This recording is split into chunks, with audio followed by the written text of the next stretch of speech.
Hey guys, this is Amberly at Splash Pad. Today I'm going to teach you to winterize your equipment in preparation for freezing temperatures in case your equipment can't keep up with the temperatures as it drops.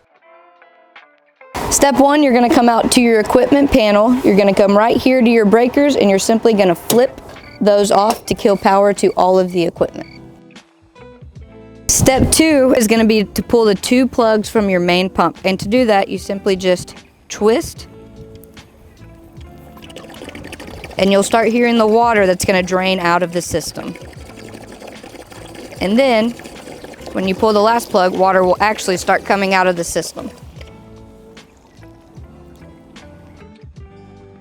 Step three is going to be to come to your pulse filter, open the air relief valve, that way it drains all the water down from the filter itself. And as you can see in the pump right here, you're going to see more water coming out of the main pump because it's trying to get rid of all the water in your main filter. Step four, you're going to come to your heater. If you have one on your equipment, there's going to be a black plug right down here. Some people may need pliers to loosen that, and you're simply going to take that out the same way you did your main filter plugs. Step five, you'll want to check and make sure that your chlorinator isn't full of water. So just simply take off the lid and wait until that water drains completely out of your chlorinator. So at this point, we should have no water left in the system itself.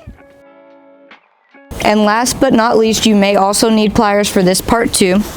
The black plug underneath your filter, you'll need to remove that too, just to get any excess water that wasn't able to drain out of the system completely out of the bottom of this bowl.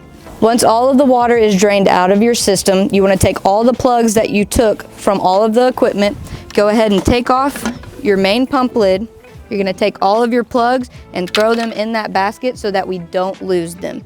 And then simply just take your pump lid, turn it upside down. That way you remember the equipment's winterized and not to turn back on the power to the equipment until we're above freezing temperatures.